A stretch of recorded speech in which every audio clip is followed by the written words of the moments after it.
Army house کوئی بہت بڑا گھر نہ تھا۔ اس میں کل 4 بیڈ روم ہیں۔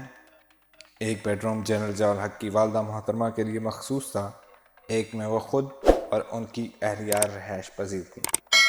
تیسرا بیڈ روم زین کا تھا اور اینی بی بی کی 2 نیکسیاں تھیں، ایک انوار الحق اور ایک اعجاز الحق کے لیے۔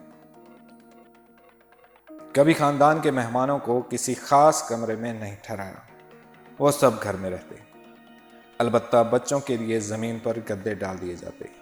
صدر ہنس کر کہا کرتے تھے، جگہ کبھی تنگ نہیں ہوتی، دل تنگ نہیں ہونا چاہیے۔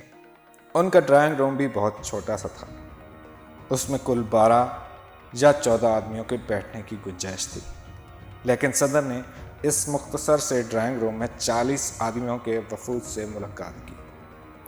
ادھر ادھر کرسیاں، سٹول، موڑے ڈال لیے جاتے۔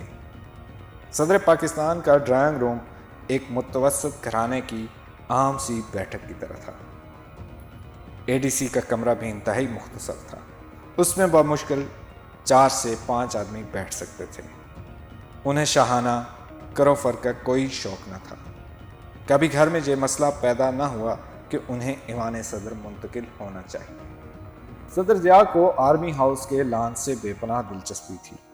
جب بھی وقت ملتا وہ لان کا چکر ضرور لگاتے، ایک ایک پھول کو دیکھتے، گھاس کا جائزہ لیتے۔ ایک دن انہوں نے پیر محمد سے کہا، پیر محمد یہاں کوئی پھلدار درخت لگا دو، ہمارے بعد آنے والوں کو پھل ملیں گے تو ہمیں یاد کریں گے۔ آرمی ہاؤس میں لیموں، کنو، مالٹے، سیب، امرود اور ناشپاتی کے درخت لگائے گئے۔ ان درختوں میں بیشتر اب پھل دے رہے ہیں۔ صدر ضیاء الحق کو پرندے پالنے کا بہت شوق تھا۔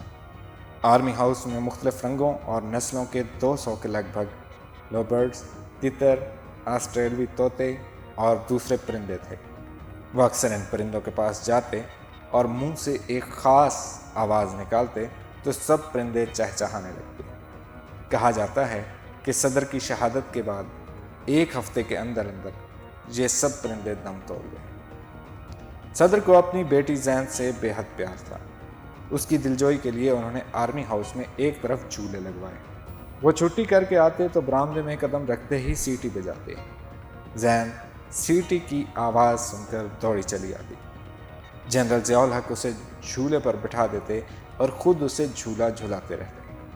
اس دوران بیٹی سے گپ شپ بھی جاری رہتی۔ ایک دن سرونٹ کوارٹر سے 2-3 بچے ادھر آ گئے اور جھولا جھولنے لگے۔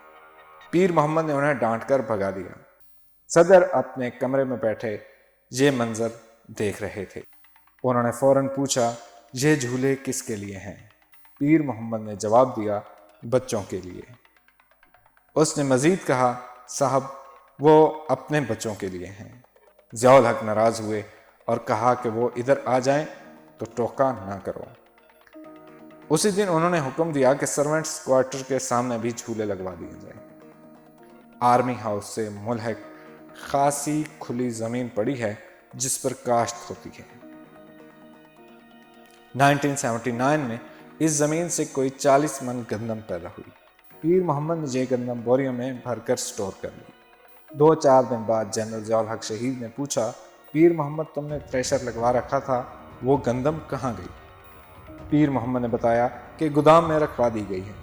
جنرل ضیاء بولے، نہیں، اس پر میرا کوئی حق نہیں، وہ ان لوگوں میں بانٹ دو جو کاشت کرتے ہیں۔ اگلے دن گندم محنت کشوں میں بٹ گئی اور وہ بھی دل لگا کر کام کرنے لگے۔ آخری زمانے میں یہ پیداوار 80 من تک پہنچ گئی۔ آرمی ہاؤس میں ایک قطع سبزیوں کے لیے مخصوص تھا، اس میں موسم کی سبزیاں بڑی مقدار میں اگائی جاتی تھیں۔ جنرل ضیاء نے ایک دن اپنے ہاؤس میں اے ڈی سی کو بتایا، اس سبزی میں سے صرف 4 چیزیں تم پر حلال ہیں۔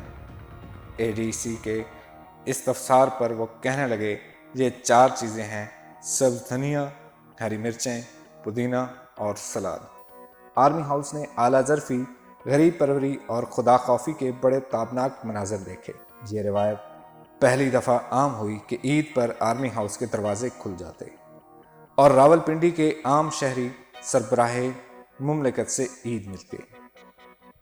معذوروں، غریبوں، بیواؤں اور یتیموں کے لیے آرمی ہاؤس کے در و دیوار ہمیشہ مہربان رہے۔ حاجت مند آتے اور جھولیاں بھر کے لے جاتے۔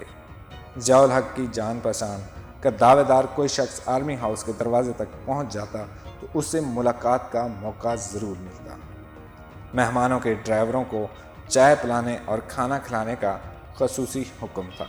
آنے والا کوئی بھی ہوتا، صدر ضیاء الحق شہید اس کے ساتھ دونوں ہاتھوں سے مصافحہ کرتے، اس سے گلے ملتے، اس سے گاڑی تک چھوڑنے جاتے، اس کے لیے آگے بڑھ کر دروازہ کھولتے۔ جب تک گاڑی چلی نہ جائے وہ دست بستہ کھڑے رہتے۔ آرمی ہاؤس نے ایسے مناظر کم ہی دیکھے تھے۔ 17 اگست کی خون آشام صبح آرمی ہاؤس ہی کے افق سے پھوٹی تھی۔ اس رات صدر 3:30 بجے تک اپنے بچوں کے ساتھ گپ شپ کرتے رہے۔ ان کے چہرے پر پریشانی کا ہلکا سا تاثر بھی نہ تھا۔ اگلی صبح وہ بہاولپور گئے۔ یہ آرمی ہاؤس میں نئی روایتوں کے بیج بونے والے ضیاء الحق کی آخری صبح تھی۔